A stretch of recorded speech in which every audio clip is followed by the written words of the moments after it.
Chapter 1. A Fragile Beginning. Welcome back to Everyday Stories. Today's tale begins with Lily, born into a home without her father. She thought marriage would give her the solid shoulder she so desperately needed. But after a painful childbirth, her husband Henry and mother-in-law Helen turned their backs on her, cold and unforgiving. Lily cried, she despaired, until the father she thought had disappeared forever returned. And in an unexpected twist, he became the one to lift her up and restore justice in a way no one could have predicted. Part 1. The arrival of a daughter. Summer sun danced through the trees, flickering like youthful dreams. In a simple one-story house filled with laughter, Lily sat at her vanity, fingers playing with her wedding veil. Tears of joy glistened in her eyes. Grace, her mother, smoothed the bridal hair, whispering, "You look beautiful today, my dear. Your father would be so proud to see you." Lily murmured softly, "I'm sure he's smiling somewhere." Half a year ago, she and Henry, a kind white-collar worker, fell in love.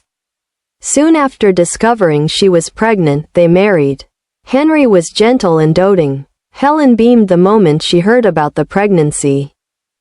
She sent nourishing soups daily and Henry massaged Lily's tired legs with tender care. Everything seemed perfect. Lily felt loved, cherished, and safe. Part 2.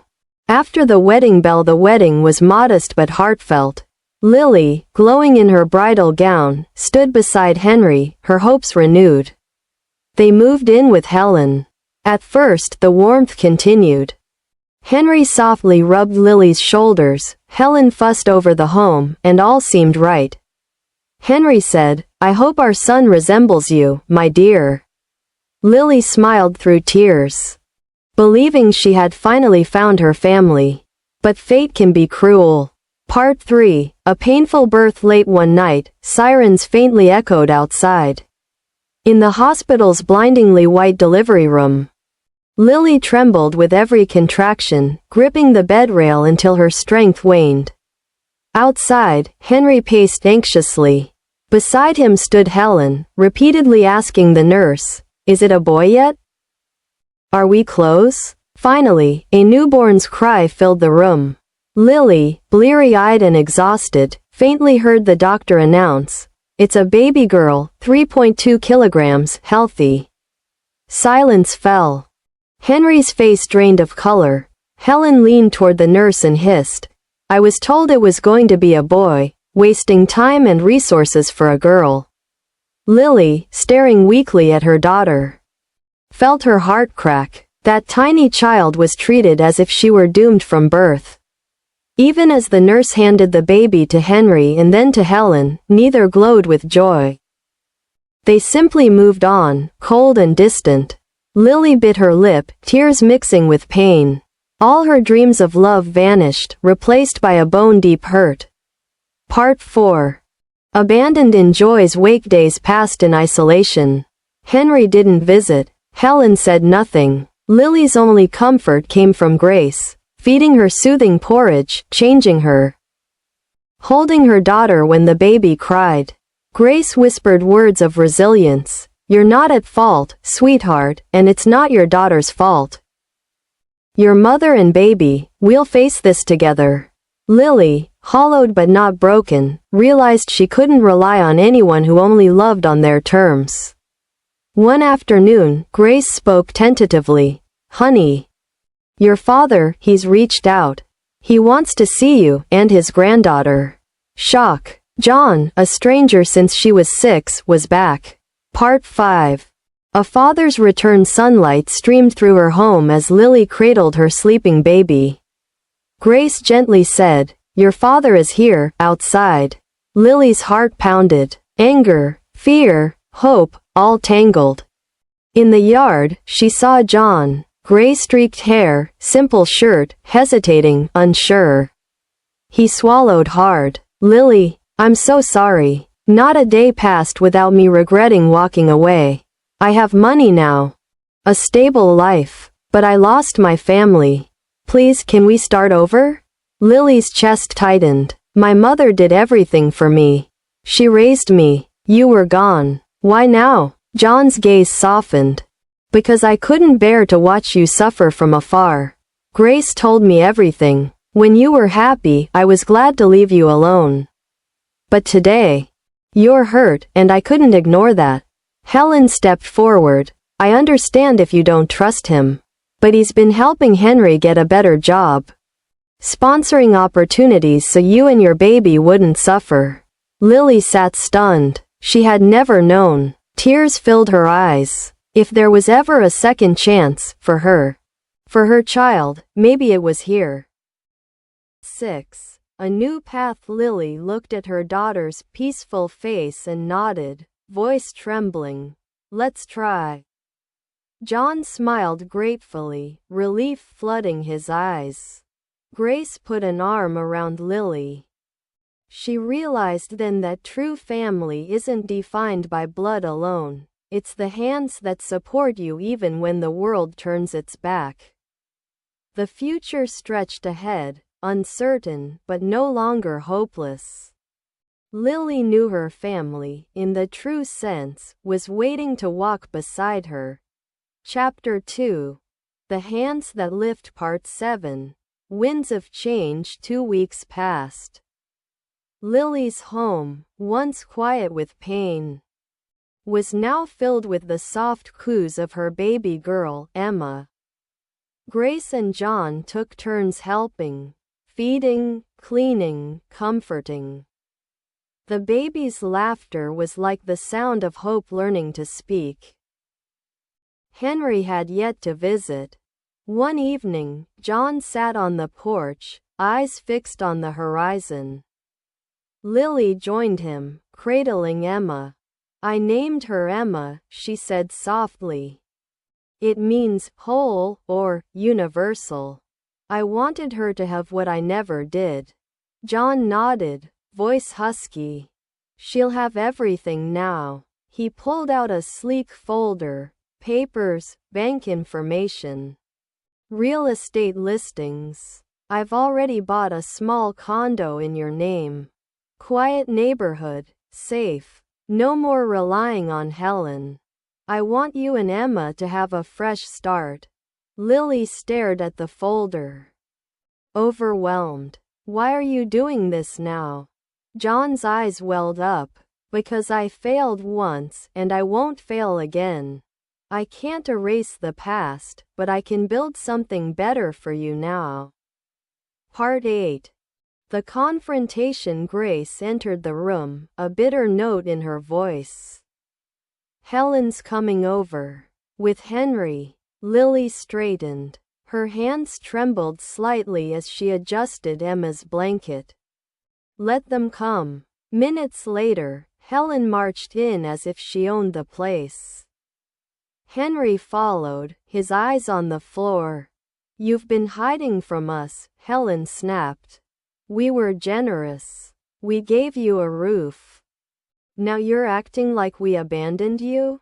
John stood up slowly, voice calm but ice-edged. You did abandon her. You only cared about that child being a boy. You let her rot in pain after giving birth. Helen scoffed. This is family business. Who are you to speak? I'm her father, John said firmly, locking eyes with her. And I'm also the man who paid off your son's credit card debt, kept your mortgage afloat, and lined up a job interview Henry never showed up for. Henry blinked, pale. John stepped forward. From now on, you don't get to walk into her life like this. If you want to be part of Emma's world, you earn that right with decency, not entitlement. Helen sputtered. You think you're better than us? Lily finally spoke, voice even. No. He's better because he showed up when it mattered. You showed your true colors when Emma was born. I don't need either of you anymore. Henry looked up, eyes torn, but he didn't speak. Not one word. They left without another word. Part 9. A home of her own the next day. Lily stepped into the new condo. It was modest, 2 bedrooms, sunlit windows, a little balcony with a view of the city park. Emma giggled in Grace's arms while John installed the crib. Lily stood in the center of the living room, tears in her eyes. "I never imagined I'd have something of my own." John replied, "This is just the beginning."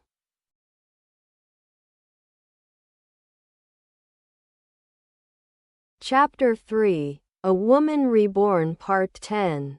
A seed of her own weeks turned into months. Lily settled into her new condo with Emma and Grace. Though the nights were still sleepless and her body hadn't fully recovered, her soul began to mend.